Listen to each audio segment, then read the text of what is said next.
Hello, everyone, and welcome to this virtual tour of Theodore Roosevelt's footprint in North Dakota.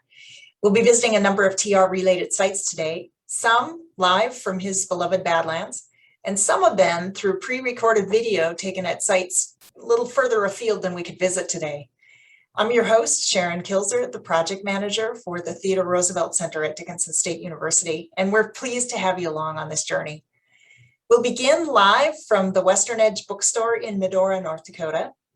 Clay Jenkinson, Theodore Roosevelt Humanities Scholar, is visiting with bookstore proprietor Doug Ellison, historian Stacy Cordery, and Jenkinson State University President Steve Easton. We join the conversation as Clay is talking with Doug about his book, Theodore Roosevelt and Tales Told as Truth of His Time in the West. Doug describes the moment he discovered the exact location along the Little Missouri River, where the well-known photograph of TR and the boat thieves was taken. I had to hike out a ways to the site and held up the photo, and I said, wow, this is it. Mary said, I called my wife, and I didn't think I'd get her. I'm in the Badlands in the middle of nowhere. I was going to leave a message, and she answers, and I thought, wow, I can get reception out here. How nice would that have been for those guys? But Mary says I screamed. I don't think I screamed. I just said, hey, I found it. Your eureka moment. It's important. And Stacey, I just want to ask you about that. Western screen. There are these big overarching studies of Roosevelt and masculinity and Roosevelt and foreign policy and so on. But so much scholarship depends upon people working in the granular level of making discoveries like this. And it may not seem like it's earth-shattering, but these change the way we think about things. Absolutely. And this is one of the reasons why you mentioned earlier in the day today, I think it was you, how important it is for scholars to come to North Dakota, how important it is for them to come to Medora, to see Roosevelt's world. I will never forget the first time I actually set foot in North Dakota. And you had sort of challenged me to come out here. It's like, well, you call yourself a Roosevelt scholar, you haven't been to North Dakota yet. So again, a whopper. I'm sure I was much more polite. Took you up on that challenge. Go ahead. But it was a matter of moments before it became clear to me that I don't think you can live in the Midwest or the East, never set foot out here and truly understand Roosevelt. Why? Why is that? Because everything is different. The air is different. The light is different. The sound of the wind in the cottonwoods is different. The distances are different. The wildlife is different. The flora is different. And I think until you can walk the places he walked, look at the buttes he admired, listen to the Little Missouri flow by you, I don't think you can get that Western part of Roosevelt. And if this conference has taught us nothing, I think it's taught us how very important Roosevelt's Western world was and how important his Western friends were, because those Western friends came to the White House with him and were a part of his life even as he governed and beyond. And I think Roosevelt is not wholly unique as a Western president, but if you leave off that, what did he call it? The Western White House? West Wing, yeah. The Western wing of the White House. Anyway, that was great. If you leave that out, I don't think you have the full Roosevelt. All right, so last question, and we'll get a chance to talk with you again when we get out on the trail here, President Easton. Doug, I know you can't come with us because you've got important work to do here, but Stacy's coming in, our staff, and we're going to head out while Sharon shows some of our trip to see the Roosevelt footprint around the state. But you talked about it transforming Roosevelt, and that you can't really understand him, at least this part of his achievement, unless you come here and smell the air and the dust. And how has it transformed you? Is that a fair question? Because no. How's it good for me? Well, like a bad penny, I keep turning up. You're back. North Dakota, I keep coming back. I think there's something fundamental about life out here, about Jenkinson, about Medora, about the Theodore Roosevelt National Park, and for whatever reason, it has grabbed a hold of me. So I can't. Maybe I'm not the best person to talk about how it has changed me, but I know that when I'm not in North Dakota, I yearn to be in North Dakota. We're so glad you're back. What a coup, President Easton, to have Stacy Cordery here. I mean, what an extraordinary thing for Jenkinson State University. It's really hard to state it. We're so excited to have Dr. Cordery here. I have great affection for Dickinson State University. You're a North Dakotan. I am a North Dakotan. I went to school at Dickinson State. As I said earlier, my 4 generations. But we are what we are. We're a little school in the southwestern part of the state, and to have you and to have Dr. Cordery invested in us is just it's an amazing thing. It's an amazing thing that we're very, very blessed by it. Well, I think your light's under a bushel, and part of my job, I think, is to take the bushel off and let the light of Dickinson State University shine. It's a really cool place that I think is related to what you are saying. Southwestern North Dakota is one of the last places people came, and it because other places were far easier to take your money, your land that the government would give you if you stayed on a certain number of years. We're kind of the last place, right? And so it attracted a hardy group of people, and Roosevelt was in tune with that, and it seemed like he always had an affection for the toughness mixed with good naturedness of people in this place. yeah, he I said, have a quote to end with. oh, good. Roosevelt said, "I owe more than I can ever express to the West, which of course means the men and the women I met in the West." So Doug, this book's been out now for a couple of years. I think you've been able to let your security detail go now. You can travel through Roosevelt country now without security. Which means you took them off the payroll playing. Right. So what's next? What's your next iconoclastic? I don't know. There's other topics besides Roosevelt that need some balance. So I have done some articles and things on that, and I don't know if I'll revisit Roosevelt again. I hope so. There's so much of his story yet to interpret and tell. We're hoping for a new edition with an apology at the end. Right. We're gonna head out. We gotta go see some things here. Sharon, lead us into some of the tour we made in the last few weeks with Eric and Kelly to see remote places in North Dakota that you couldn't see in any other way, but are part of the Theodore Roosevelt footprint. Thanks to Doug. Thanks to Stacy. Just stay with us, Stacy, too. Let's head out. Okay, I think they have gotten on their way. And so this first segment, we're going to some sites west of us. And this will be a little bit more than 30 minutes. And then we'll come back live and I'll give you the chance to turn on your cameras and audio and talk and chatter and see, your own comments and impressions after this first segment. So give me just a moment and we'll get queued up to go here.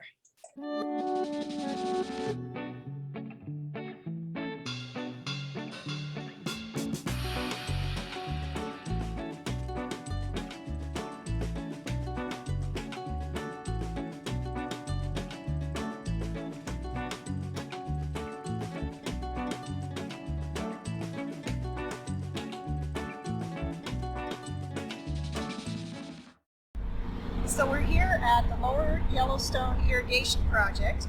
This is one of the Water in the West reclamation projects that was designated during Theodore Roosevelt's presidency.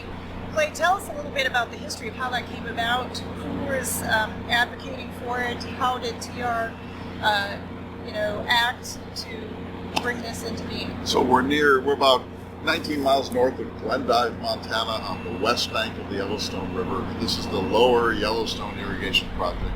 It was one of 24 that were authorized during TR's administration. In 1902, Francis Newlands of Nevada worked with Roosevelt to get the Newlands Reclamation Law passed by Congress, and it was designed to make the desert bloom. We had learned that the west of the 100th meridian, which goes through basically Bismarck, North Dakota, and all the way down to Texas. West of that is too dry for regular agriculture.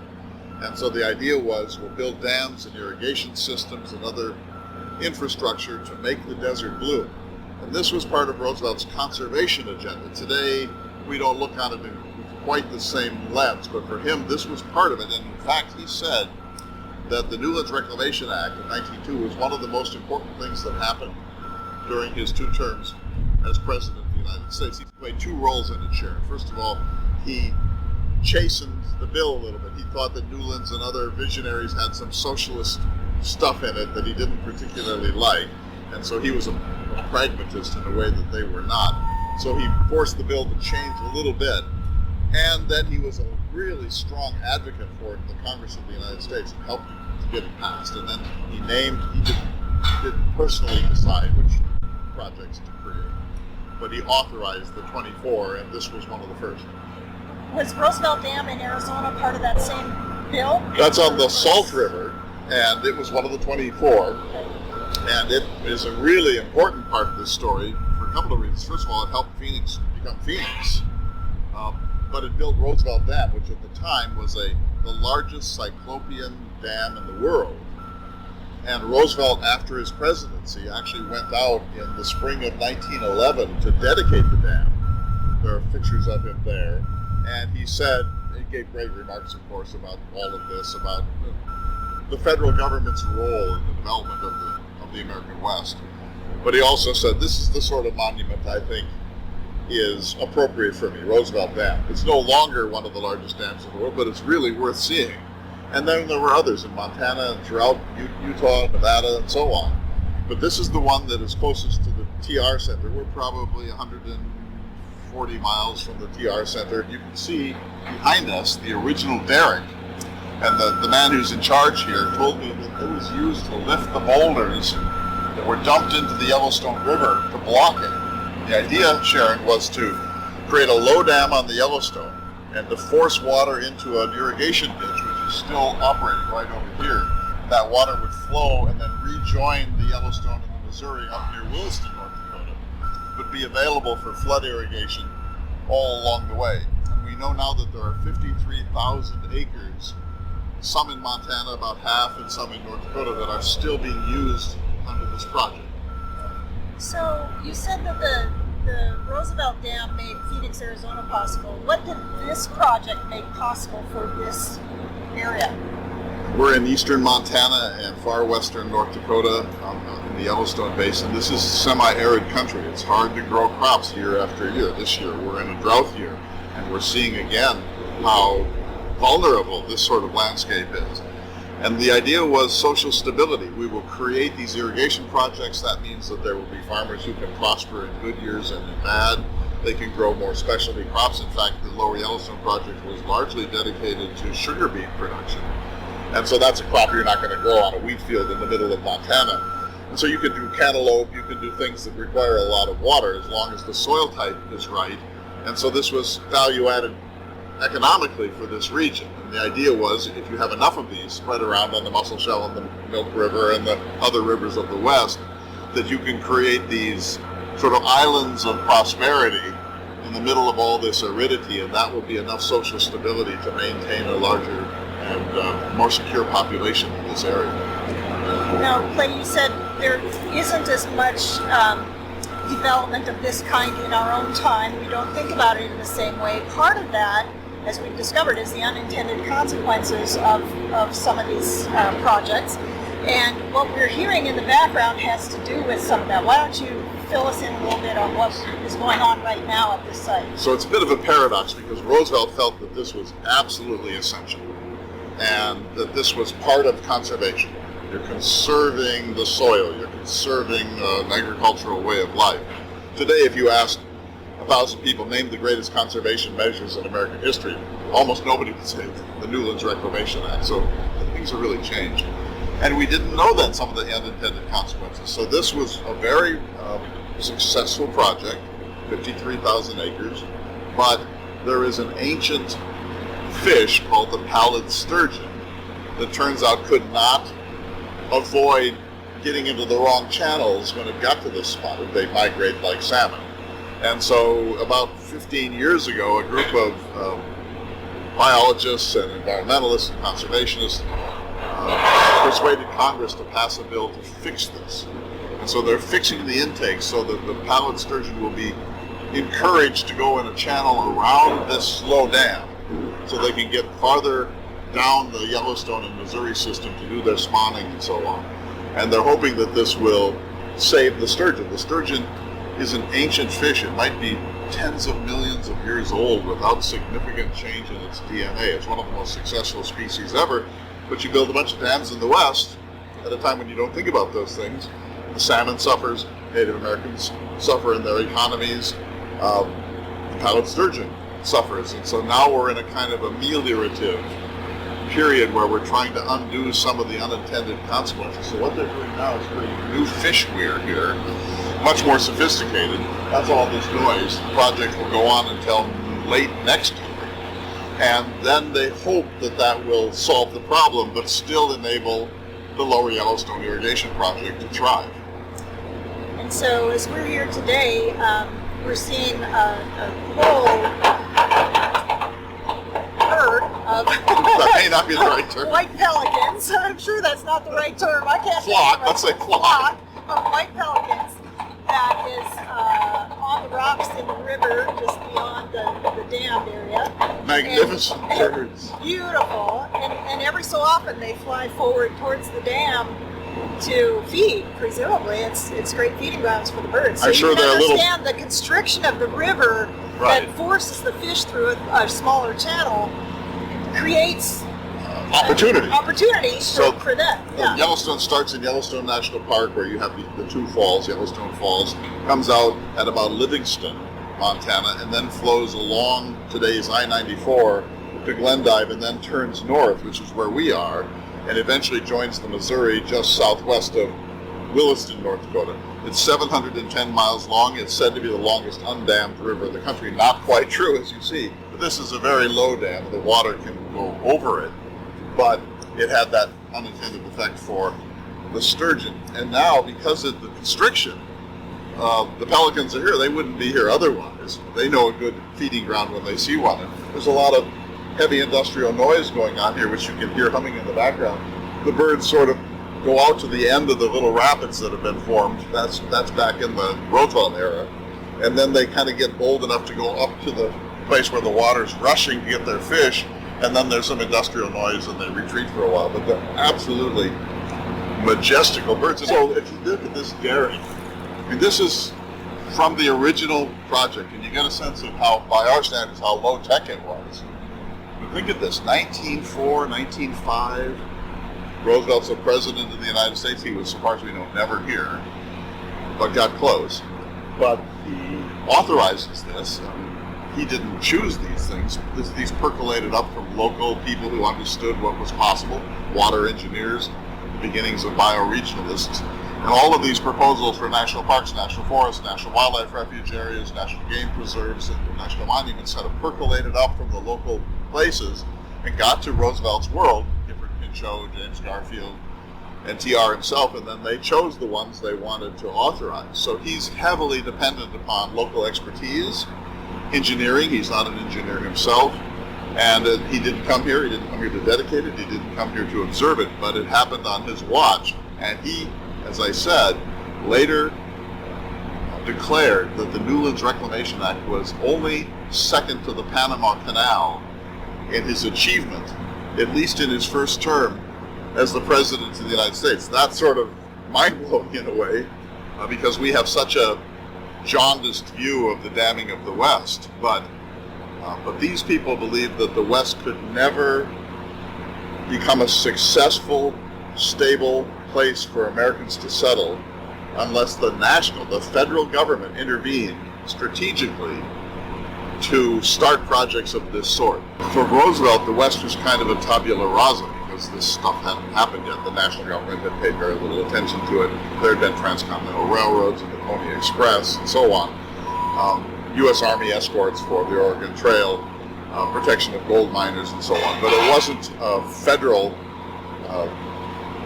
supervision, really, at the time. And so when Roosevelt looked at the West, he said, we will develop the arid spots. And my goodness, we did. Including Owens Valley in California, which sucked water from an irrigation project to feed Los Angeles, one of the early paradoxical, even tragic moments in the history of reclamation. It's one of the great stories in America. You see a version of it in the film Chinatown. And so he wanted to do all that. At the same time, he wanted to preserve the places of absolute magnificence or uniqueness And so he's looking at the West and saying, how can we conserve trees? How can we make water useful to agriculture?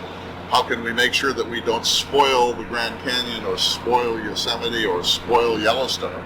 So unlike most presidents, he has a kind of an integrated, systematic idea of what he wants to do. And we moderns tend to underplay his development ethos and maybe slightly overplay his conservation ethos, when in fact it's both for Roosevelt.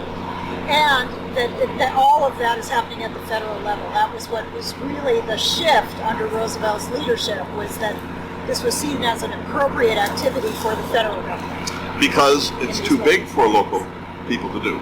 So when John Wesley Powell wrote his famous Arid Lands Report in 1878, he was known to Roosevelt, they probably met, that said that these projects had to be large, even gigantic.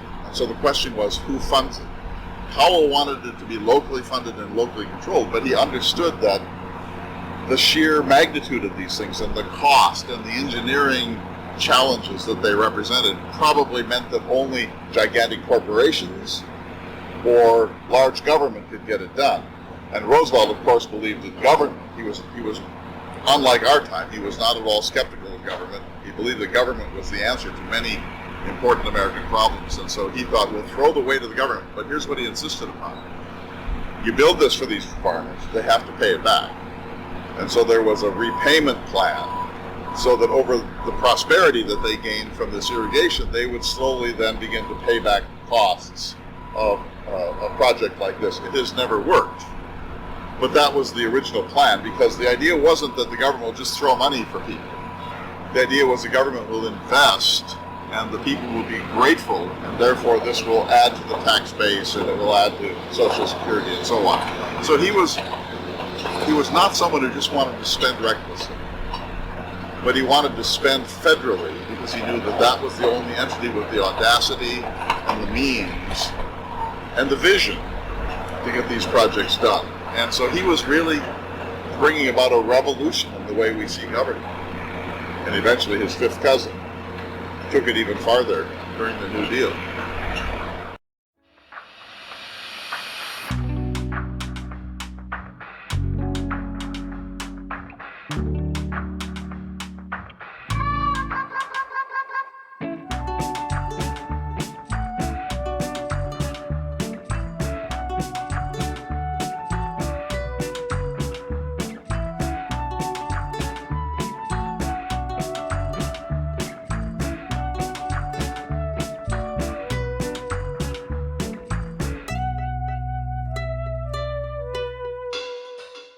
Okay, we're here in Fairview, Montana. Actually, we just crossed out from Fairview and over the border into North Dakota. But behind us, we have another irrigation channel that comes off of the Lower Yellowstone project. We've been seeing these as we travel. And there's beautiful cottonwoods over us, Clay, that have real significance for this region. TR wrote about them in his 4 books on his time in the Badlands. The cottonwood is sort of the characteristic tree of the Great Plains. Just beginning to turn. We had a droughty summer. First frosts are coming probably in 2, 3, 4 weeks, and they'll suddenly become just absolutely magnificent golden yellow cottonwood stands along the rivers. Right behind us is one of the ditches. So we started off at the intake, which is north of Glendive, Montana, near the North Dakota border. And we've driven along the Lower Yellowstone and the series of canals and ditches. So there's a big canal, and then there are feeder canals, and it goes off into flood irrigation and to central pivot irrigation and so on. But you can see they're still at it, Sharon. So this has been recently re-excavated. They take a lot of maintenance because they're not lined with concrete, and so from time to time they have to let them go dry, go in with equipment and make sure that they're not eroding. There are some pretty tight regulations about water conservation now. And so we're just about at the outtake. So the intake was there. We've basically gone through cornfields, but even more sugar beet fields. This was a sugar beet production area and still is.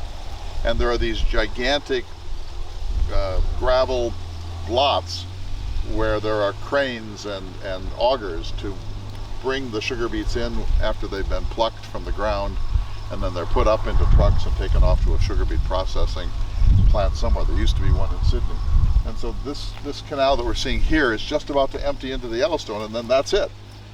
There's water taken from both sides, half of it Montana, half of it North Dakota, and we've sort of followed the entire project. But what's so interesting to me is that, first of all, you never think about it. It's just one of many projects. But it was on TR's list, and it was in his beloved North Dakota. And sometimes I wonder, Sharon, how much he did as a gift to North Dakota. In other words, did he choose the two bird sanctuaries, Chase Lake and Stump Lake, because he loved North Dakota? Did he put the Dakota National Forest down near Bullion Butte because he loved North Dakota? Did he create a national park up near Devil's Lake because of his time here? Or was it just these things reached his desk and he made some choices? What we want to know is, in this case, how did the Lower Yellowstone Irrigation Project get from a pipe dream to the desk of the President of the United States? And then how many projects did he have the options to create, but chose this set, or was this all of them? We don't know. We do know that once the Newlands Reclamation Law was passed in 1902, they had to scramble to find projects. And so they were looking because they wanted to vindicate Congress's investment in this. But we don't know nearly enough about this. It's amazing. Every one of these projects started as a dream of some local committee or some person. There's no project that I know of that TR himself said, that's what I want to save. And so we give credit to him, as we should, but he's really just the guy who made the final decisions. And all of that involves a committee that works for years and years and years. And I'll bet for every project that was ever funded, there are 5 or 10 that couldn't get the attention. And one of those was Buffalo Bill Cody, who, as you know, we were there and was trying to get the Roosevelt administration to fund his Shoshone reservoir irrigation project, and couldn't get TR to go along with it, or couldn't get the administration to go along with it. So I think we need to know more about John Lacey of Iowa. We need to know more about James Garfield. We need to know more about Gifford Pinchot's role in all of this. Yes, and it's amazing that there's that much work to be done on this particular question. There are many questions like this in the Roosevelt world, but this is one that's of particular interest to us, and partially because these projects have 100+ year legacy, and they go on today, and they still make a difference to the people of our region and our community. That's what I found so interesting today. So we left Jenkinson State in a state vehicle with our staff, and we came out to the intake, and we didn't know what to expect, but I sort of expected this kind of aging thing to still be there, and it was kind of creaking along.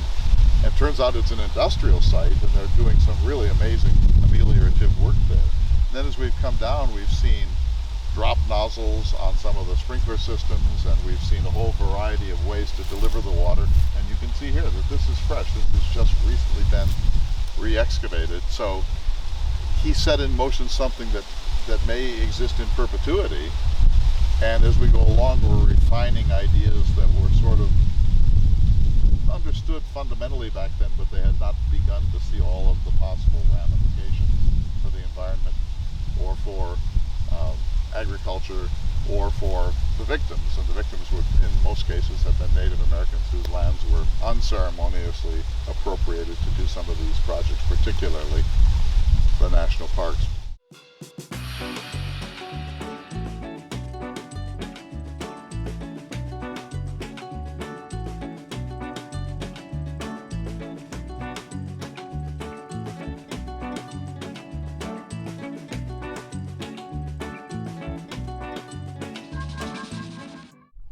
We are here in the north unit of Theodore Roosevelt National Park, too far away to take on our traditional field trip when we have the symposium in person.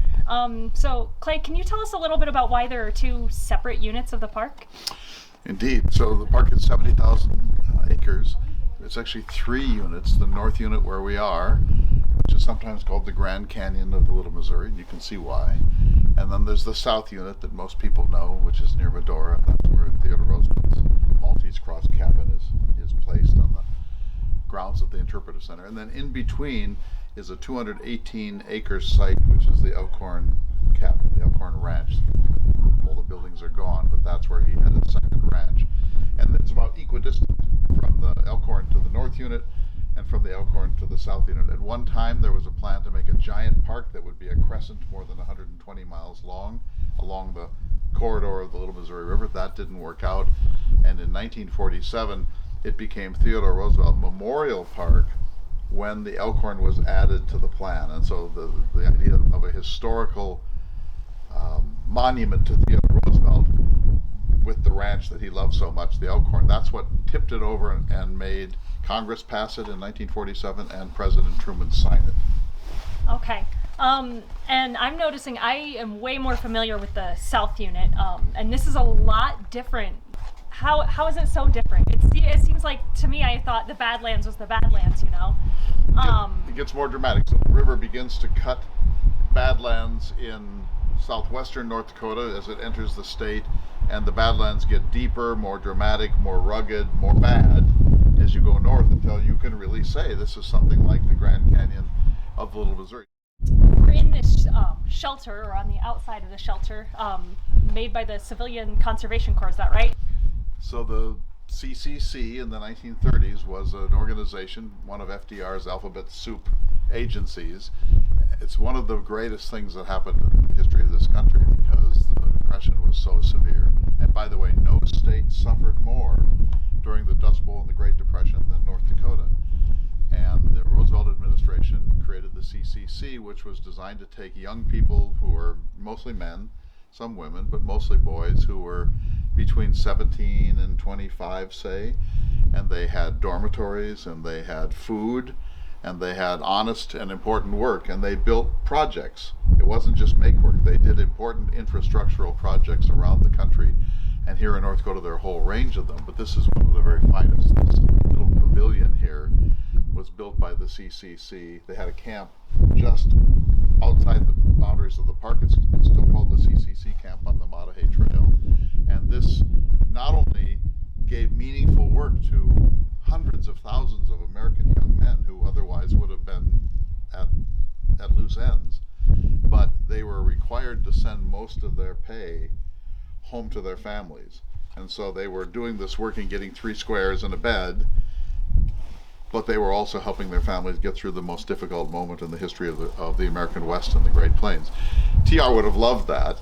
It was actually FDR who did that, but FDR, as we all know, was sort of casting himself in the mold of his famous fifth cousin. So I love it because this has been preserved, and you see how great the workmanship is. And you know, they've had to do some maintenance over the years, but it's still what it was in the 1930s. It's really cool. So you mentioned that the Elkhorn site is kind of equidistant between this unit and the South unit. So did TR ever come up here? We know he was in Medora. We know he had his Maltese Cross Ranch south of Medora. Was he ever up this far north in the Badlands? Yes. We don't know a lot about this, but yes, he was. So he drifted off alone from time to time. He wanted to test himself. He grew up having valets and servants and so on. And when he was out here, he decided he had to saddle his horse alone for the first time. He had to learn these skills, and then he would like to go off alone for 3 or 4 days with a rifle and some hardtack or biscuit and some tea bags, and just see what it was like to be out in the middle of nowhere alone and to hunt and to test himself against loneliness and against fear. You know, he's famously said, at first there were many things of which I was afraid, but by pretending that I wasn't afraid, I soon ceased to be afraid. And so this is how Roosevelt became Roosevelt, you know. And so he came through this part, and we have at least 2 incidents that are associated with this part of the park. One is the boat. He had a boat out on the Little Missouri River. The boat was stolen. He sort of reckoned who it was. There were 3 perpetrators, and he decided to chase them down in a blizzard. And they built a makeshift boat, and they followed them, and they finally caught up with them, and he did a Rooseveltian citizen's arrest, and then he had to bring them all the way back to justice. He also came out here alone and encountered some probably Hidatsa Indians, Native Americans, and he had this incident where he wondered whether they were going to try to steal from him or menace him or hurt him. And he got off his horse and he held his rifle in a certain kind of way and made sure they knew that if they attempted to attack him, that he was going to fight back. Probably he overreacted to this. Almost certainly he overreacted to this. But on the other hand, this was only a handful of years after the Little Bighorn. So it's not as if he could be 100% secure. And that happened between here and the Killdeer Mountains. And so he probably got to the Killdeer Mountains twice, once with the boat thieves and once with this encounter with several Native Americans. And the Diamond Sea Ranch at the Killdeer Mountains commemorates his visitation during the boat thieves incident. So we know he was here, but this was not one of his major fields of action. Most of what TR did was between the Elkhorn and the South Dakota border. Okay, let me ask you. So, Kelly, you moved here a couple of years ago. Yes. You began as an intern for this great TR digitization project, then you were hired here. And when did you first come to the North Unit? Actually just this past summer. I lived here over a year before I actually made it all the way up here, because as you said, it is pretty remote. And when you came in, you must have been surprised at how much more dramatic it is. I was, yeah. I came with my parents and our jaws kind of dropped. We were familiar with the South Unit, which, you know, is beautiful in its own way, but it's nothing like this. You're not as high up, you don't have the vistas, this Grand Canyon of the Little Missouri behind us and stuff. So it's just a completely different feel, and it's much quieter and more peaceful. It's a little bit windy today, of course. Yeah. It's very quiet, and you can see behind us, and we'll show some additional footage, but the river does these kind of wonderful sweeping S-curve loops, including an oxbow, where it almost doubles back on itself, and then you see the hundreds of thousands of cottonwood trees, and they're just beginning to turn now. This is the first week of September, and because of the drought this summer, they're turning a little bit sooner than usual. The river's way down, you can see the sandbars that have emerged, and the trees are beginning to turn. There are the bentonite caps on the hills, there's scoria. You know, if you look at it, Kelly, it doesn't look fundamentally different from what Roosevelt would have seen had he been standing here in the CCC shelter. I think that might be what I like about it. It just feels a lot more like you can get in touch with the history of the place. I like the South Unit for the short hikes, the variety of things you can see, but this feels more pure in a way. On any given day, you're in the office processing documents. Yes. Taking a raw file of Roosevelt, reading it, determining descriptors, giving it its metadata, processing it through our system. How does this help you to be able to get out within an hour to these extraordinary Rooseveltian places?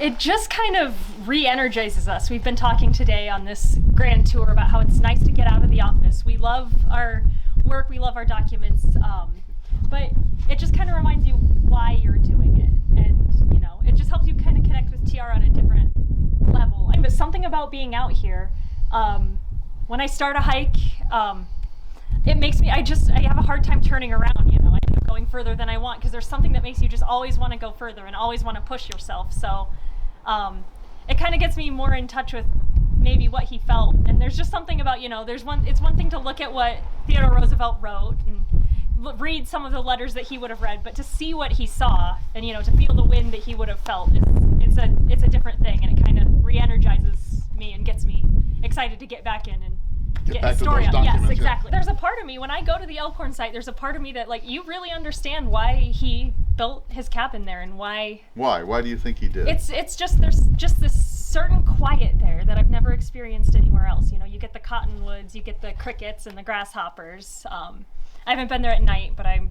sure you get, you know, coyotes and all that sort of thing. But there's just this sort of peace and quiet that I feel there that I've never felt anywhere else.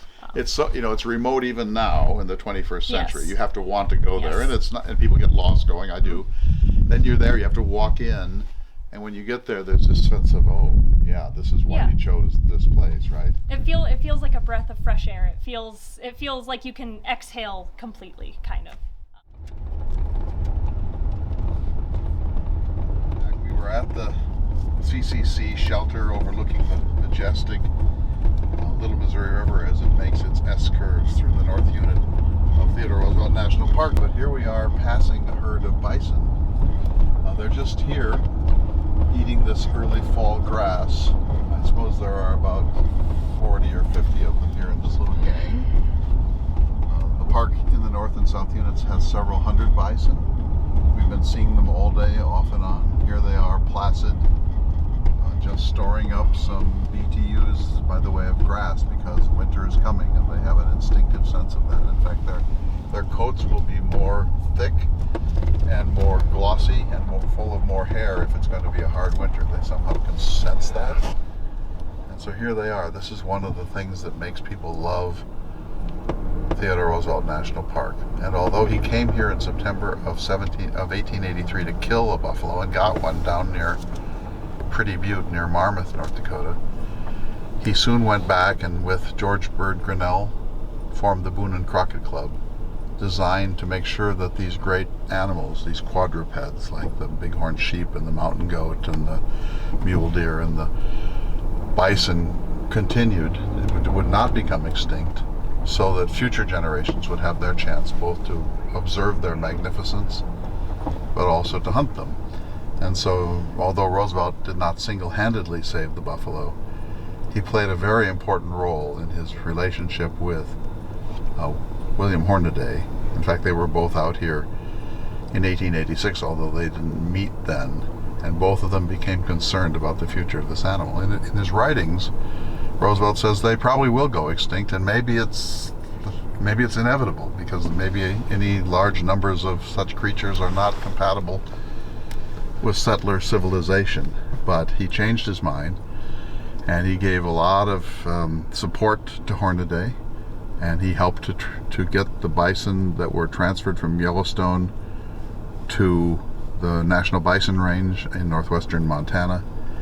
And he and Hornaday and others were able to bring this creature back from a few hundred to something like 20,000 by the time of TR's death on January 6, 1919. If he could see this, he would say two things. Thank goodness for national parks, where these creatures can have a chance.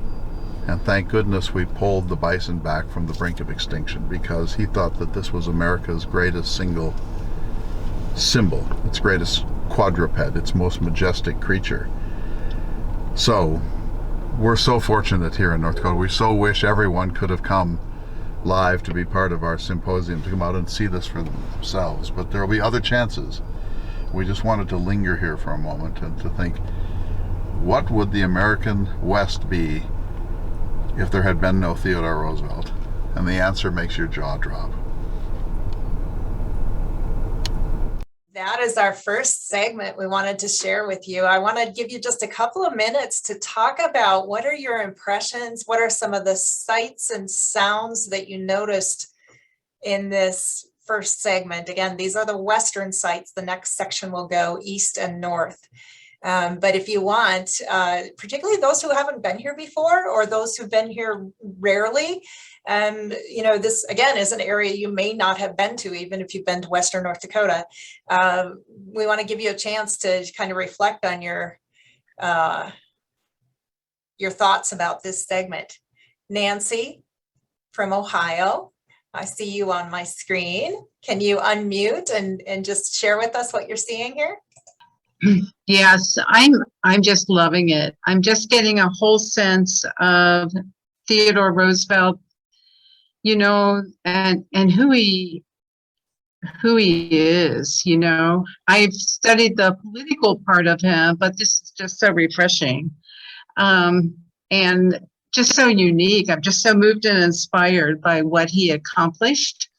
And especially when he was so busy and what all he preserved. And, I just love it. So, yeah. And I'll be up there. I would love to come. I'm going to be there. I promise you. Well, we're so delighted. And I want to share with people. So Nancy is the co-author of a book on Mariah Longworth Storer. And she and her co-author, CJ Moore, we're looking forward to joining us here together for the symposium. But Nancy, this is kind of her first introduction to Roosevelt country. CJ has been here before, but Nancy had not. So we're looking forward to that opportunity, Nancy, when you can come out. Well, thank you for those comments. Thank you. We appreciate it. We're so delighted you're here. Well, thanks for all you do. All right. Any others who would like to sort of just give us your impressions? Again, sights and sounds. I don't know if anybody, Mark in New Hampshire. you know, when I see these landscapes that you're sharing with us, especially in the North Unit, and just generally, I love to think about how Roosevelt, who was a very gregarious extrovert, it seems, but also loved these kind of lonely, remote places. And they just had must have had a kind of obviously a restorative and a spiritual aspect that he sought out and really enjoyed on many different levels. So that's what I think of when I see these spaces that have really, apparently changed very little since his time there. Wonderful. The solitude and sort of wilderness feel, I want to just have you reflect for a moment before we switch to the next clip about the aridity of the lands you saw. Aside from the irrigation areas, that was very productive and green behind us in the irrigated portions of eastern Montana, and western North Dakota, but it's a very arid place and very wild in some ways. And so keep that thought as we begin the next clip, which I'm going to queue up, and think about the difference, and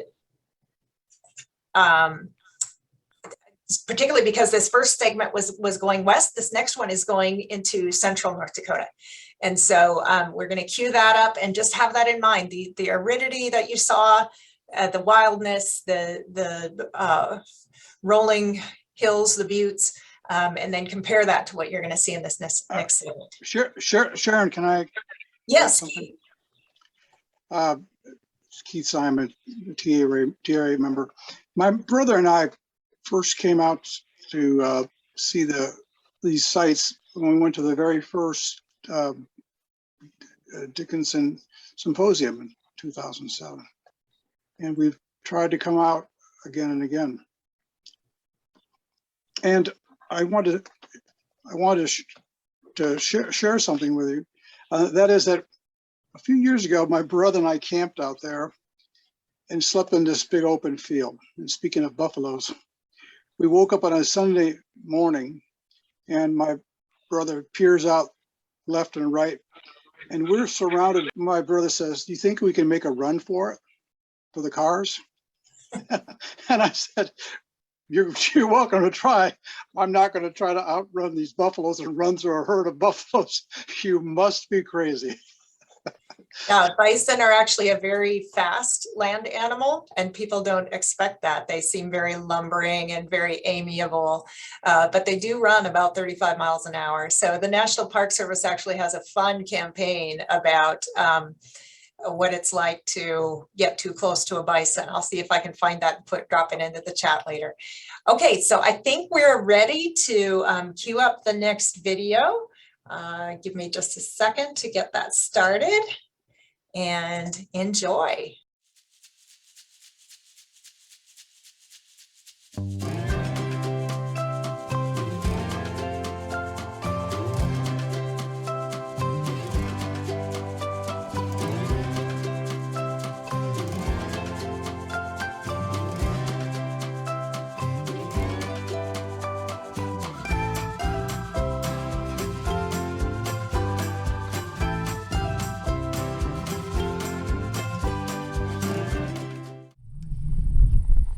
Welcome to Chase Lake National Wildlife Refuge. This is in what we think of as sort of North Dakota's lake country, prairie potholes region. Pothole country. Very different from western North Dakota, which is much more arid.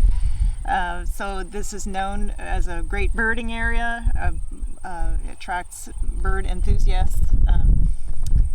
These wildlife refuges through the prairie potholes region preserve a lot of this, but this particular location is a Roosevelt designated site, Clay. Roosevelt named 2 federal bird sanctuaries in North Dakota, Stump Lake in 1905. It's since been absorbed by something called Devil's Lake, and Chase Lake in 1908. And this is Chase Lake, and it's pretty empty today. You can hear some birds nearby.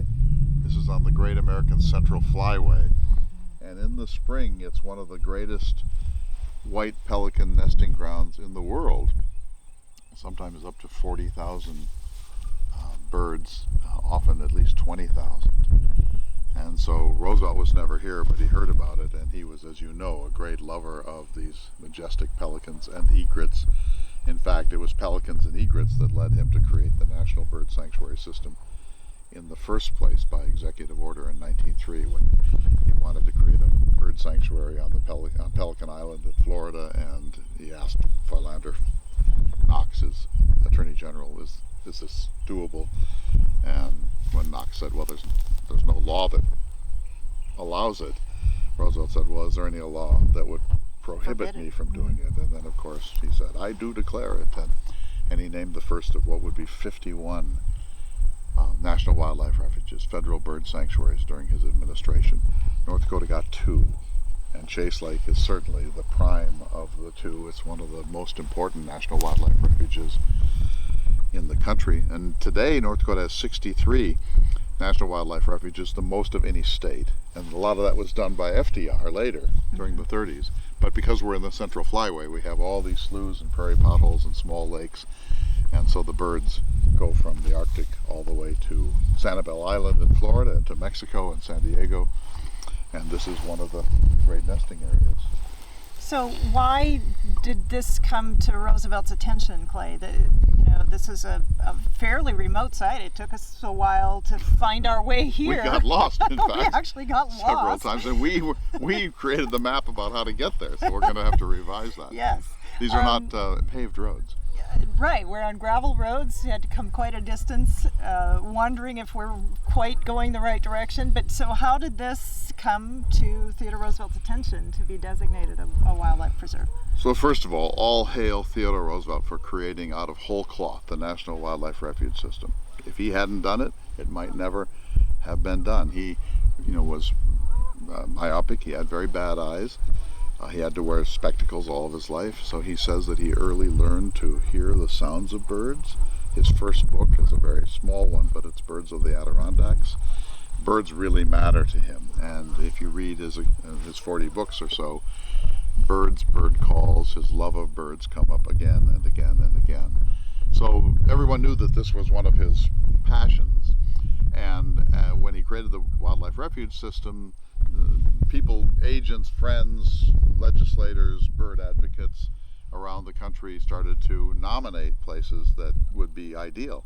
And Chase Lake at the time, if you can imagine it, was kind of a hunter's paradise, and people would come out from Medina and Jamestown and other places in North Dakota just to kill pelicans, and sometimes wantonly without any desire to do anything, just to take pot shots because there were like an infinite number of them. And that would have bothered, of course, Roosevelt, because he hated wanton killing for any reason. And so we think that Senator McCumber, a North Dakota senator who had ties here, brought this to the attention of the administration. What we do know is that this got to the attention of the president, and this was an ideal choice for a national wildlife refuge, and here it is. And not only that, but now there's wilderness here. You can imagine that North Dakota is one of the most heavily farmed states in the country. 95% of the state is privately owned, and all of the arable land is farmed. But during the 70s, a piece of this was named as wilderness, and so it's now protected forever from any industrial intrusion. And there's so little native grass left on the Great Plains, it's shocking. There's a lot of grass, but very little of it is native grass that was never plowed. And here we have some sections of it that have been added to the Chase Lake. Chase Lake is this giant lake. During the season, I've been here during the season, and it is just carpeted with pelicans. And there's a stench because there's a lot of organic matter. They're eating fish. They're here for a reason, and a lot of the young pelicans die, and so it's kind of a carnage site. And U.S. Fish and Wildlife people come out in boats and they tag some of the pelicans, and they observe what's going on. About 15 years ago, there was a great die down. It went from like 40,000 down to under 10,000, and people thought, is it pesticides? Is it herbicides? Is it the sound of industrial agriculture? Is there something else going on? But the numbers rebounded. They're not quite what they were 25 years ago, very significantly. And so we're here in the off season. They're all somewhere else right now. They're in the Arctic, but they'll be making their way past here soon as the first freeze comes, and going to Florida and other places in the Caribbean and spending the winter there. And then they make the long journey back to this place to bear their eggs. So Chase Lake is one of the northern terminus points for the pelicans. Pelican Island in Florida is one of the southern, and Roosevelt designated both. He did. The first was there, and this one was 1908. So this would have been, I don't know whether it's 49 or, he did some in 1909, just before he left office, but it's late in the game. So second term. And, what we have to sort of lament at times is that he didn't have a third term, because if he had, imagine what else he would have done. He designated 230 million acres of public land as national forest, national monument, etc. He was, in some sense, only getting started. Now, there was some Roosevelt fatigue in Congress, but he would have, I'm sure, gone farther. But fortunately, and I think we can never emphasize this enough, his fifth cousin, Franklin, very much kind of listening over his shoulder to his hero, TR, took the National Wildlife Refuge system a lot farther and did a number of things that I'm sure TR would have done had he had a third term. So what else should we think about while we're here before we leave this site? Well, think of North Dakota. So we've had friends from around the country, the TRA, scholars from every walk of Roosevelt-related studies. People come out to the Badlands and they think Theodore Roosevelt, the Badlands. And of course that is Roosevelt. But the footprint is so much larger. And you and I, when we were just getting started about, I suppose, 12 years ago, decided to do a footprint project for TR in North Dakota. What places have a TR connection? How many statues are there? How many national wildlife refuges? The national park that's since become a national game preserve. There was a Dakota National Forest, etc., etc. And so we did that. And one of our goals is to create a national Theodore Roosevelt footprint project in which we designate everything that Roosevelt touched in this way. So for statues, for example, there's one in Minot, there's one in Mandan, there's one in Fargo, there's one in Medora, and there's one in Jenkinson. So that's quite a few statues for Roosevelt. And I think the mistake we make is always locking him into the Badlands. Right. He was so much bigger than that. And so this, when you come here, we're way, way, way away from Medora. We're probably 6 hours from Medora. And this is not Badlands by any stretch. This is an interesting geography that most North Dakotans never come here either. And the fact that he created the matrix, the template, from which projects like this percolated up to him from all over the United States, is one of the greatest aspects of the Roosevelt achievement. And I think we can never stop loving the fact that he found a second home in the Badlands. But we can never let ourselves believe that that's Roosevelt in the West. It's much grander. The impact he had in the American West goes well beyond. And the vision of this man, personal experience. At the time that he did this, he was not inventing this kind of conservation, but he was very close to the invention of it. And most people were bewildered because they hadn't yet come to terms with how fragile the West was and how limited and how much we had already extracted industrially. And he saw this, and what he said at the Grand Canyon on May 6th, 1903, sort of covers the whole ground. He said, "Leave it as it is. The ages have been at work on it, and man can only mar it."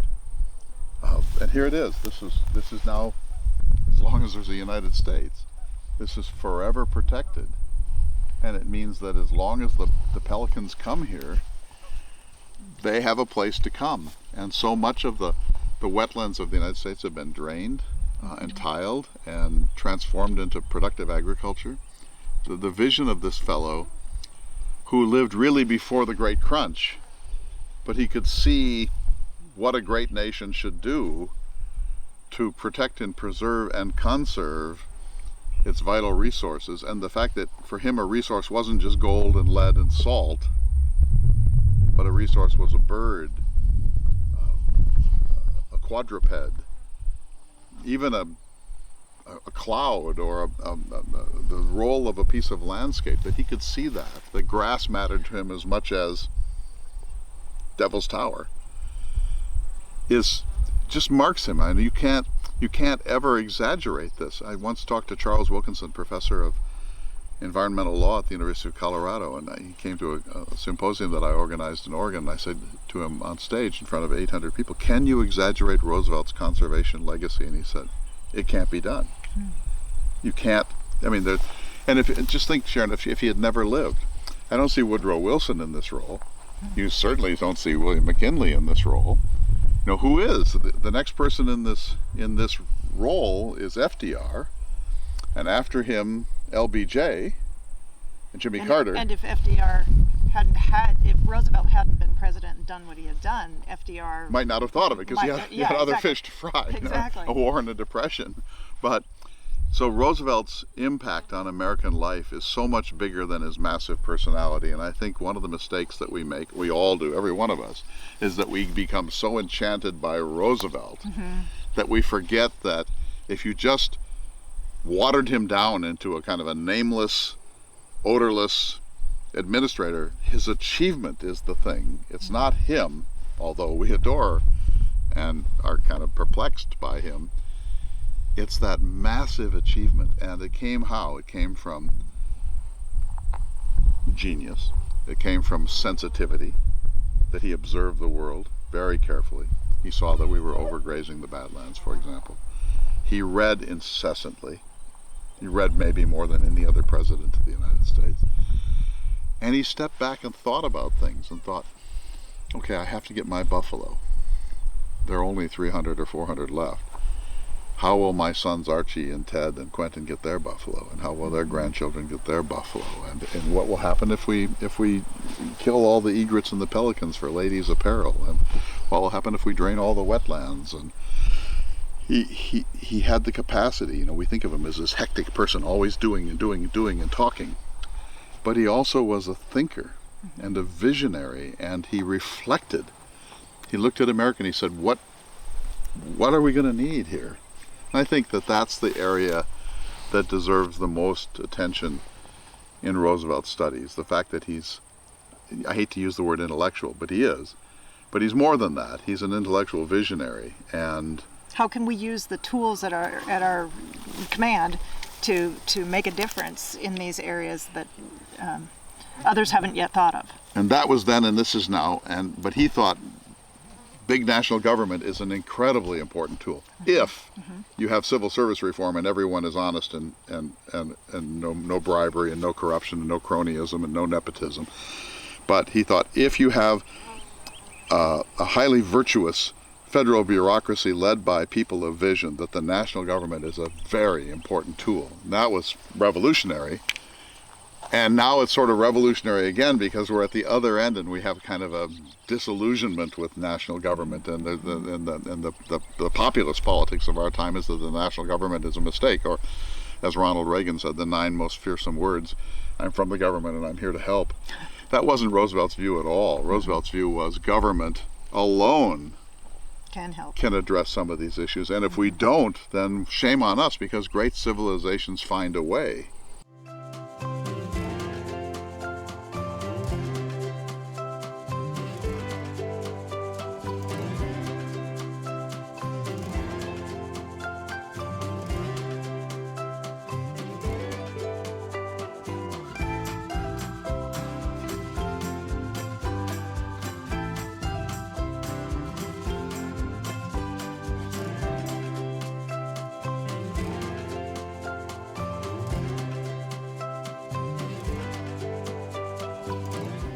This is maybe the most marginal national park in the entire system. It's no longer a national park. It's now White Horse Hill National Game Preserve, but this was one of the 5 that Congress approved during his presidency. And again, Clay, people think of Roosevelt in North Dakota as the western part of the state, but we're in north central North Dakota now, and this is part of his footprint here. His first experience in North Dakota was actually in eastern North Dakota on a hunting trip with his brother.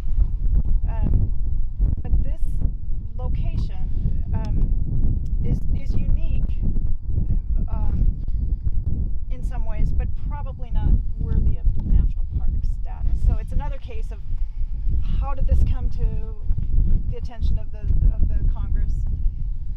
How was it selected? And we haven't been able to get to the bottom of those questions quite yet. No, so we need to figure that out. But I do know this much: the national park system had two essential criteria.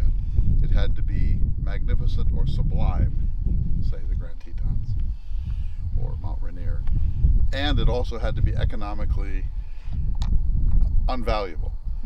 So if they thought this was going to be a gold mine or a silver mine or prime wheat country, it wouldn't become a national park. The idea was you take lands that have no other particular economic value and are sublime. That becomes a national park, Yellowstone. So this is marginal. If you look around, however, if you were dropped in a hot air balloon, as our colleague Eric said on the way up, you wouldn't know you were in North Dakota. This has a very Minnesota, Wisconsin, Iowa, Missouri kind of feel to it. Here's what we know, that it's right next to the Fort Totten Fort and what's now called the Spirit Lake Indian Reservation. Dakota, not Lakota like the Ogallala and the Ogallala, Dakota. And at this time, the government was taking lands from native peoples and repurposing them, either through the Dawes Act or other uses. And I think maybe what happened was that it was seen that the Fort Totten Indian Reservation, as it was then called, was too large, and they wanted to move some of it out of that jurisdiction. And so maybe this was a sort of a kind of halfway house solution or an ad hoc solution. It's hard to think that if Roosevelt had been here himself, he would have said, this must be a national park, right? It is. The uniqueness of it is interesting, though, for us as North Dakotans. It's the blending of two ecological zones, is it called? Because we have both the western and eastern species that thrive here, and so there are many species of birds in particular, I think. So this is again part of North Dakota's birding country. And it's particularly interesting to folks with that predilection. So Roosevelt might have loved it for that reason, but I think he would probably have not thought it merited national park it looks status. a little bit like places on Long Island, to be honest. But if you just cross this ridge over to our right, you'd see Devil's Lake. Devil's Lake is a gigantic inland lake. It's a closed basin like Great Salt Lake or the Dead Sea in Israel. That's why it was called Spirit Lake by the natives. And it goes up and down. It's in one of its up moods at the moment, and it has been flooding for the last 25 years, and they've had to do extraordinary infrastructural work just to keep Devil's Lake and Minnewacan and other places from being flooded out. It's now a national game preserve. Roosevelt loved that. He created the first game preserve, which was near Flathead Lake in Montana. And we saw a bison coming up. You don't see it very often here. There are few. But I was just thinking about it, this might be the easternmost federal property on which there's a bison. They did travel all the way to the Appalachians at one time, but by the time Lewis and Clark got here, they were west of the Missouri River. We're pretty far east for bison range. Yeah, I had not thought of that either. And again, it was fun to see one today. You visit this preserve Almost never. and almost never see them. So it was nice to see one on the way in today. So it worked both ways. He named the Grand Canyon a national monument, 828,000 acres, thus wildly stretching the intent of the National Monuments and Antiquities Act, as a halfway house to full national park status. And Lawson was another, and so on. So he used this mechanism. He thought, once I wrap it up in a federal label, over time it can graduate to its natural spot as a national park. And they did. It goes the other way too. 2 of his 5, Platte in Oklahoma and Sully's Hill here in North Dakota, now White Horse Hill, reverted to something lower on the scale, to national game preserves. And so that's a way of rebalancing the system, because even though we both love North Dakota and love Roosevelt's achievement, if you have too many of these parks, it dilutes the idea of a national park. And some poor person in Tampa, Florida thinking, oh, Sully's Hill National Park comes and they think, oh, it looks a lot like trees in a meadow. So it's important to try to protect the national park brand to a certain extent. And the other thing to say about this is it was known as Sully's Hill. And Alfred Sully was a U.S. Army general. After the Minnesota uprising, the Dakota War of 1862, in which the Dakota, the Santee, struck back at white encroachment and poor rations and other forms of exploitation and killed several hundred, up to 800 white settlers. The United States got serious about reprisal, and they sent Sibley out from Minneapolis with militia groups, and they fought in 1863. And Alfred Sully came out in 1864 searching for Sioux, the larger Dakota nation to chastise. Punish. And he had several skirmishes, including a major battle, the first major Native American battle with the U.S. Army in North Dakota, the Battle of Killdeer Mountain in late July of 1864. We'd been there before. And so this was named for him, even though he wasn't really here. Recently, I think 3 years ago, maybe 4, 18 months. 18 months ago, they changed the name by federal statute from Sully's Hill National Game Preserve to White Horse Hill, which, as you say, was a name here previously. I think that's such an important corrective because it suggests that, first of all, we're not commemorating a U.S. Army officer who was here to chastise the native peoples, but we're also recognize it as something beyond the question of the pacification of the Great Plains and military encounters with the Lakota and Dakota and so on. It has its own intrinsic value as a game preserve and a sanctuary and a beautiful place of real peacefulness here in north central North Dakota. The landscape here, as you said, is very different than most of the rest of North Dakota. Yes. Deciduous trees, and lots of them. Not just cottonwoods, but elms Probably and others. more trees in our view shed here, Clay, than there are in the rest of North Dakota. North Dakota is the most treeless state.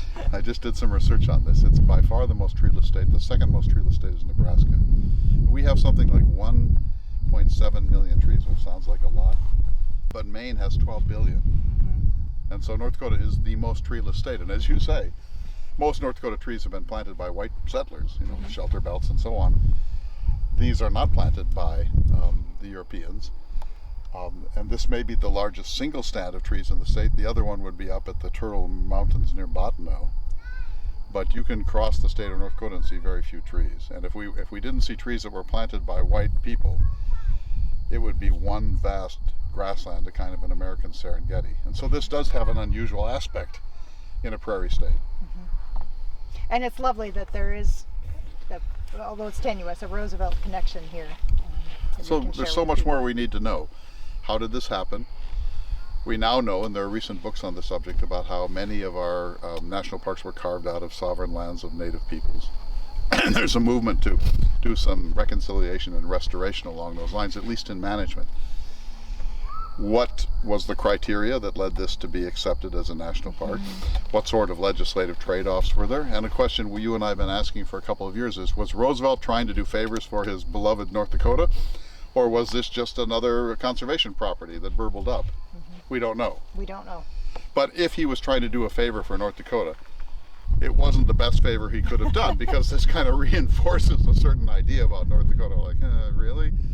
When we know the Badlands are magnificent, and the butte country and the stark rolling prairies and the prairie potholes and so on, this is maybe the least characteristic space in the state of North Dakota. And so it doesn't really celebrate what we actually are to the full extent. Yeah, so the evolution of this one being demoted, if you will, to a game preserve, and Theodore Roosevelt being designated a national park is much more appropriate and something we can celebrate, that our national park in the state of North Dakota is dedicated to. The only one named for a historical figure. And what's interesting is that we've scoured the records. At no time did he ever think, I should make a national park out of my stomping grounds out here in the Badlands. He never thought of that.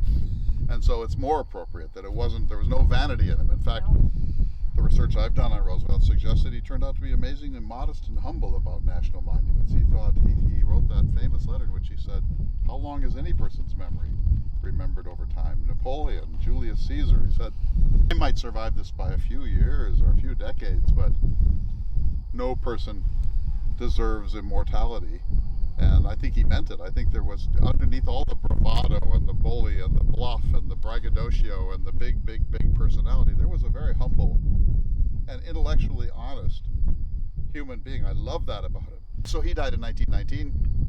It wasn't until 1947 that the park was made for him a National Memorial Park. It too was regarded as sublime. And then it graduated in 1978. And I think if he could see it today, he would say you should have made it bigger. But I think he would say, yes, this is fair.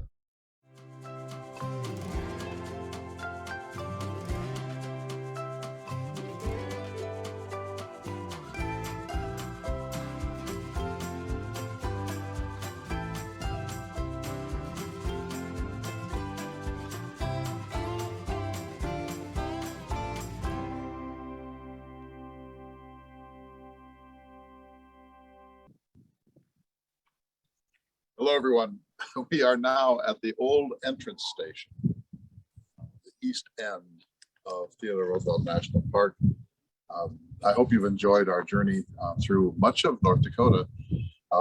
Now I have Stacy Cordery here on my left, President Stephen Easton on my right. This is a really interesting place because, as you probably remember, President Easton, until the 1970s, this was the way in. Until the interstate highways came through North Dakota in the 60s and 70s, this was the entrance to Theodore Roosevelt National Park. And there's a certain kind of charm, it's a little droll, and they've chosen to leave this here. And I think it's great. You can get here on the Loop Road. It's about a 15-minute stroll, not even a hike, through a prairie dog village. There are often bison here. It's really a wonderful place. You remember? Well, I remember coming to the national park as a child. I don't think I can claim a memory of it. Was certainly, we did the math. I mean, it would have had to have been through here and old Highway 10, which North Dakotans are very fond of. Now, I will say this: in my adult life, much of my adult life, I've gone by on that interstate highway, which is close. It's an interesting topic of conversation. You know, how close it is. And for years, I've thought, what is that cabin out there? I somehow noticed it. Finally discovered this summer when my wife and I took the walk we just took. And I have a strange interest in abandoned structures. I find them interesting. This is a very well preserved abandoned structure. North Dakota, of course, is full of abandoned farmhouses, and as agriculture has changed significantly in the last, especially the last couple of decades. You see lots of abandoned structures. I don't know why, but I find them interesting. And I think of all the people, families who came through here and others. I had a photograph with an old Brownie camera or an early Kodak automatic here, and there are postcards of this place and the road. You see little remnants of the asphalt here. It's a really wonderful spot. And as Valerie Naylor and Wendy Ross have taught me, that the national parks don't just preserve flora and fauna, they preserve constructions too. And this is part of the heritage of the park. And it's in some ways as important as the feral horse herds or as the longhorn cattle in the North Unit. So I love to bring people here. It's an easy stroll, but you also get a sense of an earlier era. You almost get the feeling of the era of the touring car, the roadster when you come here. And speaking of which, Stacy Cordery, one time in the interpretive center in the South Unit, Valerie brought in a woman from Galva, which is a nearby town, and she told the story of when she was elderly. She's gone now, but she told the story of when she was a young woman. She was here when the park was just getting started, and she was a ticket taper or someone who greeted guests. And she said that she was here when this very tall and distinguished woman came in a very luxurious car with a driver, and didn't want to say much about where she was from and who she was, but they soon ascertained that it was almost certainly Alice Roosevelt Longman. So we don't know whether this story is true. If Doug Ellison were here, he'd be right on it, I'm sure. Thanks, Doug. But you're a historian, so let's say that you heard that lecture, and she was still alive. How would you go about trying to pin this down to see if it's true, if it's a good memory? Are there documents? How would a historian then take that story and work with it? Well, historians depend upon the documents, but if someone was still alive, I would probably start by seeking out other oral histories, we would call them. So I would interview folks who might have worked here, who might have been there at the moment, who might have seen that car or that woman in Medora or hereabouts, to see if I could verify what this ticket taker said. And then, you know, perhaps I would definitely look at newspapers to see if anybody had noticed. Maybe there would be an editorial. Someone said, hey, that car, who was that car? Who was in that car? There might be ledgers where someone signed in at some point in the park that I could maybe look at park documents to see if there was something there. I would today interview her granddaughter, who is hale and hearty, I'm happy to say, and living in Washington, and see whether Alice's granddaughter had anything to say about it. And there's certainly other friends in the family. Alice did come to the West. She brought her granddaughter to dude ranches out here when the granddaughter Joanna was young. And so it wouldn't surprise me if Alice were out here. So there's plausibility. There's plausibility. Now, if she had said that she came here and pole vaulted 15 feet, we could dismiss that, right? So that there are stories that are more and less plausible. But the fact that she might have come here, she might have come in with a chauffeur, she might have wanted to be incognito. None of those would terribly surprise us. No, and also I know of at least one other occasion where she and her sister Ethel went incognito because they didn't want to be known as the Roosevelt daughters. So it's possible. I would believe that of Alice. And so let's just say it's true. Mm-hmm. I love going to You Are There places. I mean, if the idea, if she were right here in a touring car, wearing a scarf, and, you know, hat, wouldn't that Alice be would have cool? had the hat. Right. And then maybe this young woman is saying, where are you from and what brings you here? And she's getting very curt and taciturn answers. Yep. It's lovely. It's a great story. Let's hope it's true. And Valerie made that happen. And I just so wish we had videotaped that evening, because of course now the woman who told the story is dead. Gone. We have no of her descendants to affirm it, and they would not be as reliable at any rate. So you said, when I said roadster, you kind of lit up. This appeals to you in that kind of retro feel too, doesn't it? It does. I think it's, you know, I'm of a certain age where my grandparents would have had that kind of connection to the land. My grandfather was adamant that he never took a highway if he could take a back road, right? Never get on the 4-lane highways. And this certainly has a very 1940s maybe feel to it. I wish you all could be here. It is a stunning day here. And one of the great things that Clay just glossed over is that you literally walk through a prairie dog town to get here. So they pop out of their holes, they talk to you, they disappear in their holes. It's totally worth it just for the prairie dog town. They warn each other They that do. the enemies are at hand. It's great. Getting close to hibernation time, another few weeks, and then they will go into hibernation for the winter. Sometimes you hear hundreds of them here. It wasn't too loud today. President Easton, you can hear the trucks out on the highway, and that's an issue, because some national parks like Yosemite or Glacier or Yellowstone are big enough that you can disappear into them and essentially get away from the industrial footprint. There's no place in the park here in the South Unit where you can't either see out to an oil installation or hear trucks. And when you camp, even in the glorious Cottonwood campground, in the middle of the night, you can hear the 18-wheelers. So you get used to it, just as you would get used to living on the flight path at Reagan International. But it does impair what I was trying to get at. But that whole balance of national parks, you know, we expect so much of our national parks. Yes, it's sort of unfortunate that you can see this. On the other hand, I've been fascinated by this building and finally found out what it was, because the interstate highway is there. We are able to, from this place, find a cell tower close enough that we can, you know, and that interstate highway is what brought my wife and I here about 6 to 8 times this summer, because it's so easy for us from Jenkinson. So how do you balance all of that? In national parks generally, I think it'll be interesting when the presidential library that we've been discussing today is built, and if they have the kind of numbers that they're hoping for, that's going to have an impact on the national park. And I don't mean to suggest I'm against it. We've all been telling people, come out here and see it.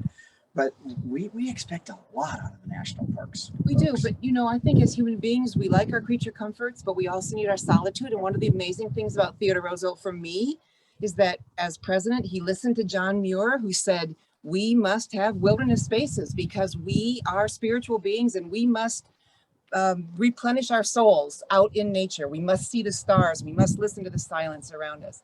But he also listened to Gifford Pinchot, that trained forester, who said, maybe not cell towers, but that we have to preserve, conserve some of our resources for our grandchildren and our great-grandchildren. I mean, this is, for me, part of Roosevelt's wisdom as a leader.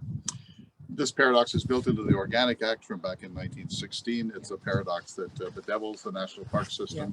To this day, if you want to read a wonderful, snarky account of this, Desert Solitaire by Edward Abbey is maybe the best book ever written about our overloving of the national parks.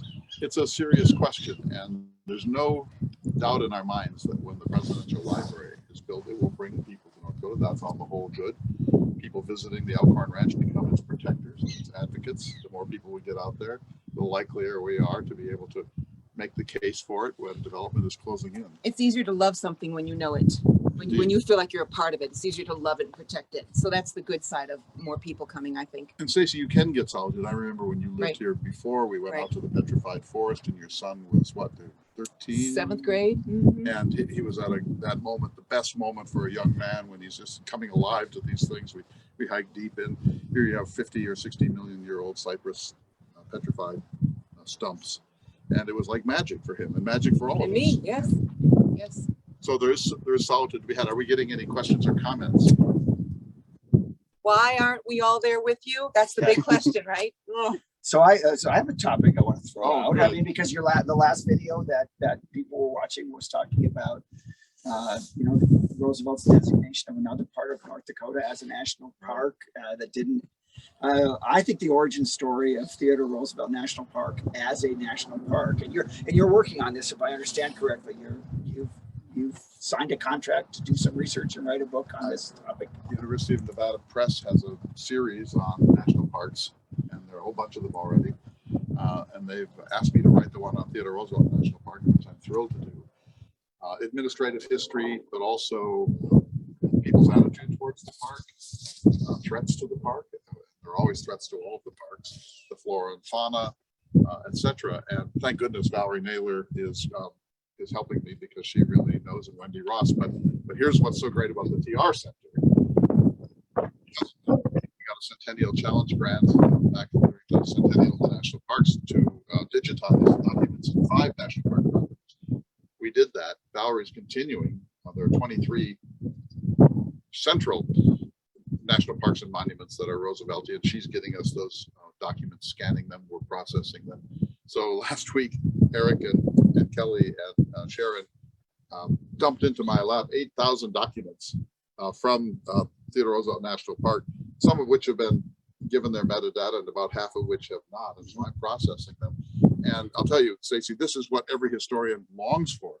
Original source documents, many of which have never been examined in the files from the moment they were created. Exactly. And so it's one thing to go out to the Library of Congress or to the Huntington or to Yale or Harvard and get your credentials and sit there with your white gloves while they kind of hover over you for a while. But if you have access to the digital library that we have, you can do this 24 hours a day, wherever you happen to be. You can actually hone in on documents with a better eye than you could sitting in the Library of Congress, because you have magnification effects and you can study them for long periods of time. There's no sense in which you're watching the clock while you have a hotel room for $400 in Washington, D.C. I mean, there's just something amazing about what's happening. And so these 8,000 documents, Stacy, will allow me to be more precise in this project than I could possibly have been. Even driving out to Medora is not the same thing as having this access all the time. No, and it's more than that. I'm not sure if I can drive this point home enough. It is that those 8,000 documents become searchable with the touch of a button. If before we had all these digitized documents, a historian would have to have all these documents laid out in front of him or her, take notes on them, and then hopefully take the right notes, and then remember where you went back to, to try to find something that you might have seen 3 months ago, 4 months ago. Today, if you want to search for, I don't know, a gate post, you could type in the word gate post, and thanks to the magic that Eric and Kelly do, it becomes, a long list of all the gate posts mentions forever. And that, the time it would have taken to do that before the digitized documents is just countless I'm hours. older than you, and I remember the time when you were in the Library of Congress with a pencil. I was. And by the end of the day, your handwriting has gone completely Yes. to pot.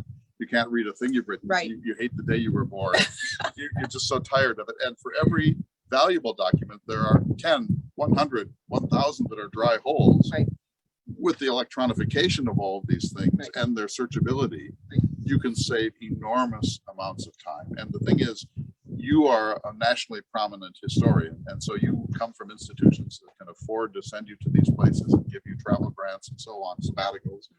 So many, as you know, President Easton, so many professors around the country at schools like ours don't have that luxury. And so now, let's just say there were a Stacy-like person at Jenkinson State who couldn't go to Harvard for these documents. Now she has access 24 hours a day. She can be taking care of her family, getting her exercise. You know, it's just a whole different world, isn't it? And let's talk about other people other than professional historians who can have access to that. I mean, I think that's really important. So can our students at Jenkinson State and everywhere else in the country, every college in the country, those students can get those original documents down to, you know, a third or fourth grader. Now, of course, they might need a little help, but We offer that. but yes, and in fact, they might not need a little help because They might help they're us. very comfortable in that environment. And I'm going to put in a quick pitch, although probably not very often for Theodore Roosevelt because he's a historic figure. You might be surprised at how often lawyers look for documents when we dispute what does the language of this statute mean.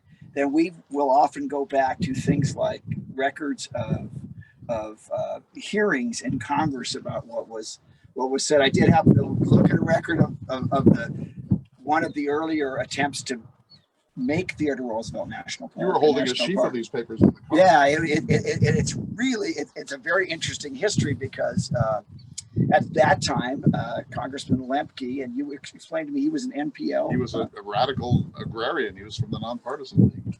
And he's trying to convince his colleagues to turn what was then, as I understand it, a recreation area into Theodore Roosevelt. Actually, the focus was on the south, what we now think of as the South Unit. That was the only thing in dispute.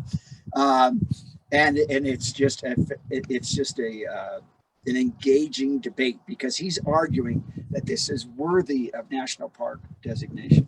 The National Park Service actually at that time was arguing that it was not. And he was also arguing, you know, the people in North Dakota want this to be a national park. This is not the story of Jackson Hole rebelling against the Rockefellers with the expansion of Grand Teton. I'm sure that wasn't a universal view, and I know you've got some information. Well, the about Park that. Service was very skeptical of this place because they wanted the sublime, you know, volcanoes and giant cliffs and Yosemite and waterfalls and glaciers, and so they had a kind of a skepticism about a lot of parks that they at the time thought were marginal. Thank goodness they overcame that. But here's what's so interesting. We talked when I was with Sharon a couple of weeks ago about how the park came to be. The first bill was vetoed by Harry S. Truman, President Truman. It went through, Truman saw it, vetoed it. The next year, Lemke added the Elkhorn. The first was just the South Unit. The next year, Lemke put in the Elkhorn, and that's what tipped it. And then President Truman was willing to sign the bill in 1947. Wow. And I actually think this relates back to the discussion we were having on Doug's porch, which is in North Dakota, we love the Badlands.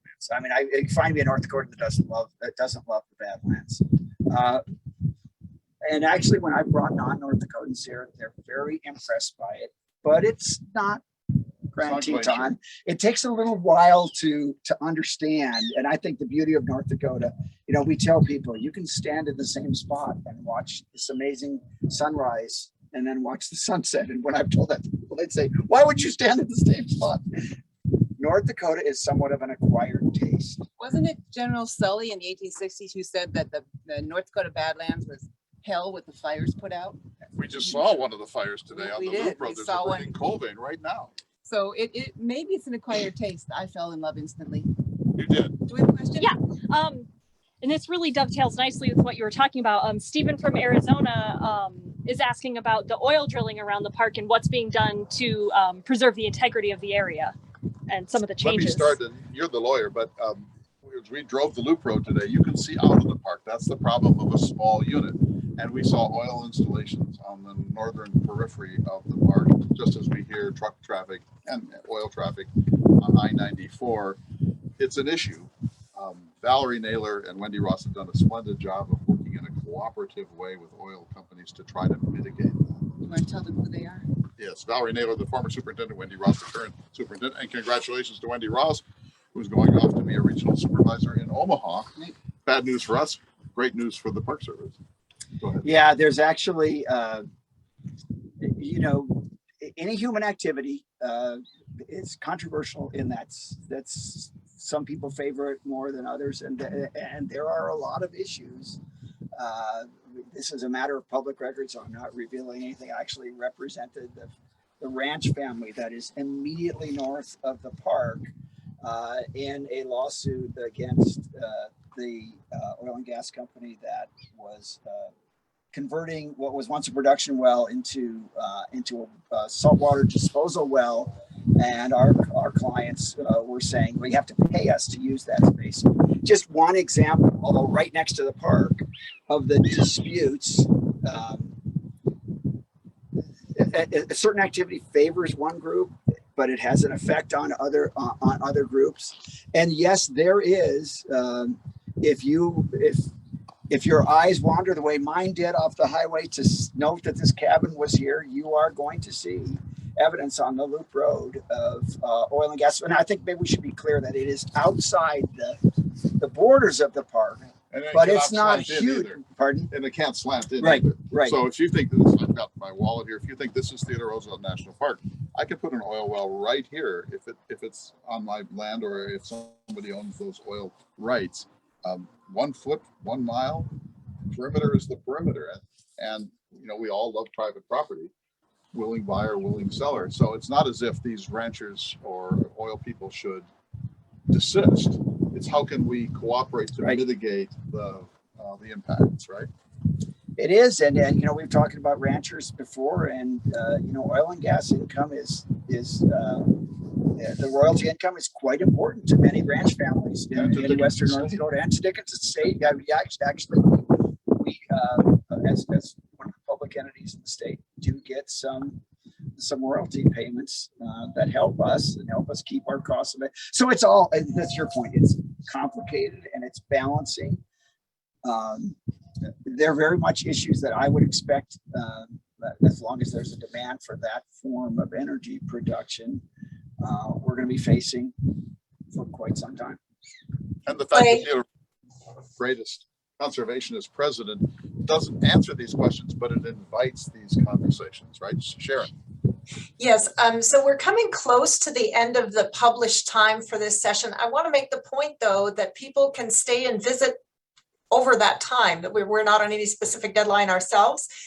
So you know, we're not in a hurry right now, but those who need to leave, we certainly understand. A few people have already dropped off, and as each of you needs to leave, please feel free to do so.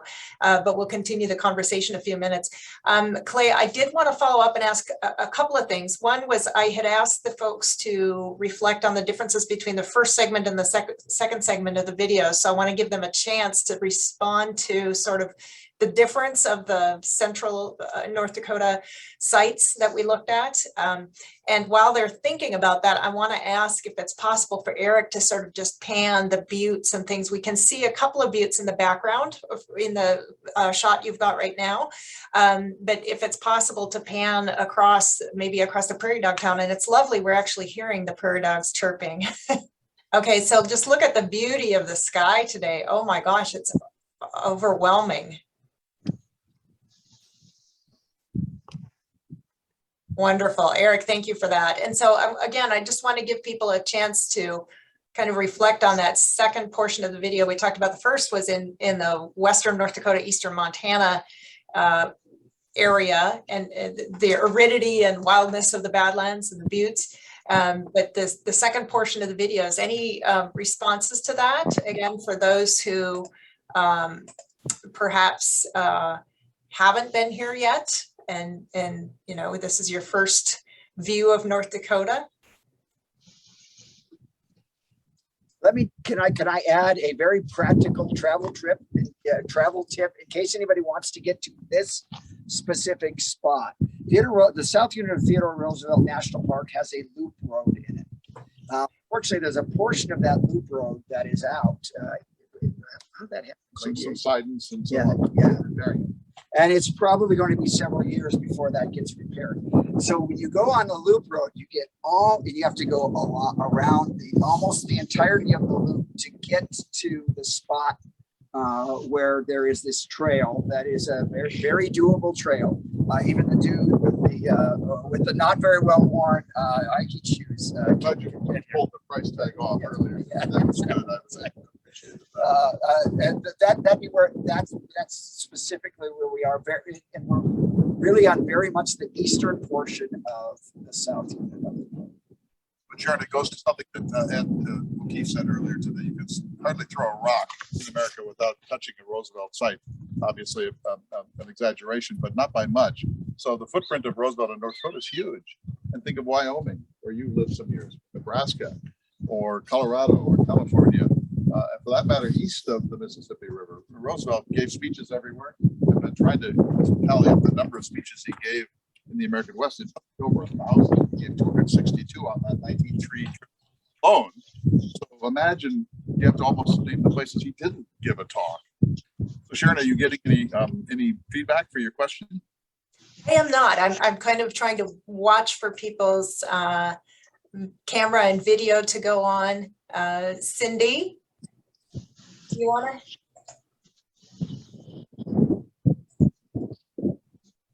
I have to tell you, I didn't see the first part of the video because I had another meeting to go to, but I have been to the section where you guys are at now. And I really like the fact that it is a little bit more remote and you get the real feel of the Western environment, I guess. So both are equally beautiful and inspiring, but I don't know how I would pick which one I enjoy more. Cindy, have you been to Chase Lake, or because you are a Roosevelt enthusiast that goes to the locations? Have you been to Chase Lake or White Horse Hill?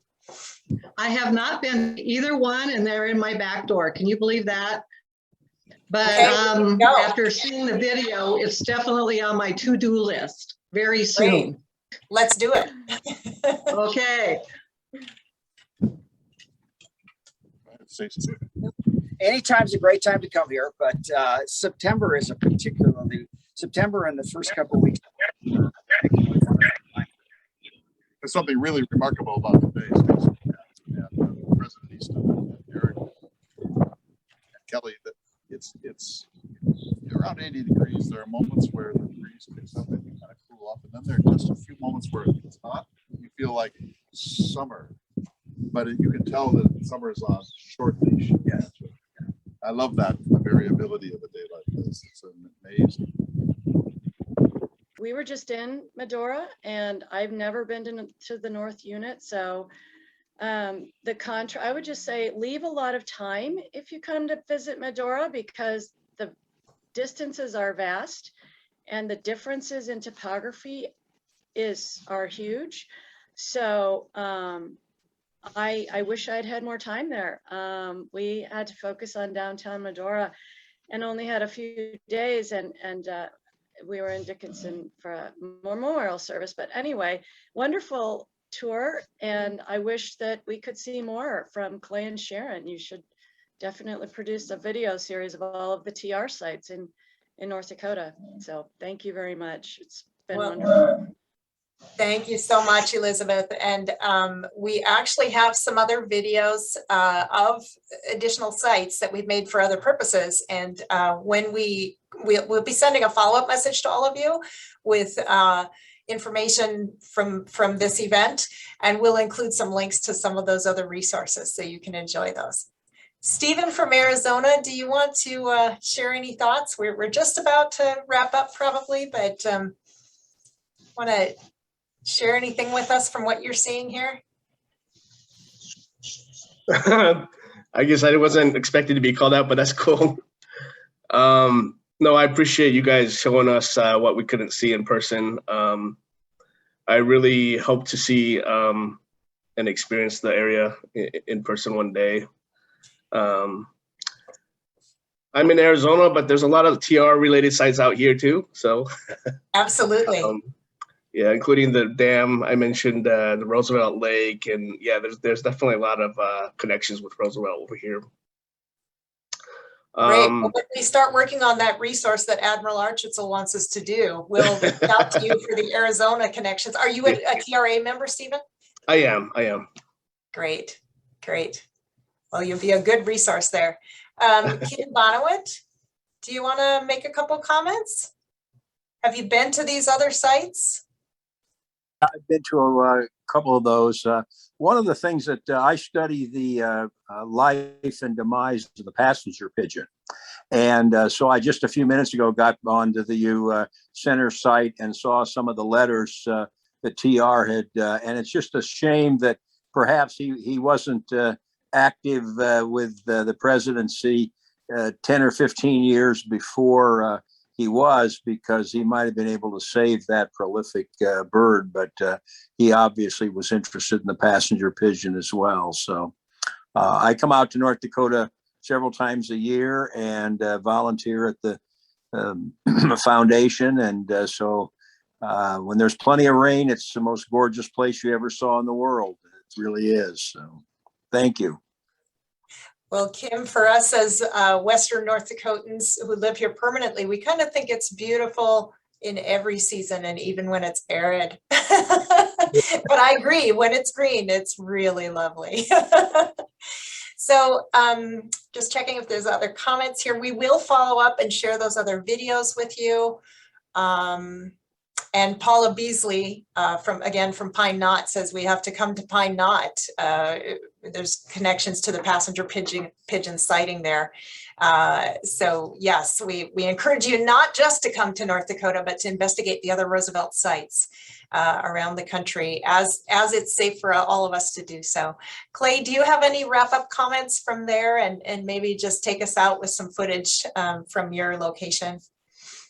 Thanks to all of you, and I want to give Stacy the last word and President Easton the second last word, but I just want to say this much, and I think I speak on behalf of absolutely everybody. All praise to Sharon Kilzer. Yes. All praise to Sharon Kilzer for the work you do and everything, and managing this incredible project and keeping us on schedule and central to all the success that we have, and we're just blessed to have you at the center of what we do. President Easton, you get the second last word, and Stacy has a quote. Well, that was going to be my second to last part. It's just whenever you get out to our part of the world, stop by Dickens State. We'd love to see you. Almost every, well, I'll second what Sharon said after seconding your comments about Sharon.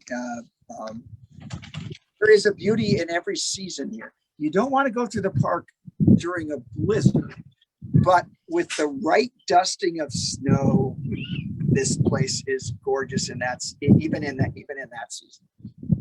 Thanks to Kelly, thanks to Eric, tech people, and Kelly has been ladling these comments and questions to us over the whole week. It's been perfect. Stacy, I think you have a quotation. If you've never been to North Dakota, here's the reason to come. Because Theodore Roosevelt once said, "It was only when I came out here that I began to know anything, or to measure men right." Thanks to everyone. We'll see you here next year at this time. On behalf of President Easton, the staff of the Theodore Roosevelt Center, and the TRA, goodbye. Thanks for a really spectacular Public Humanities Symposium. See you soon.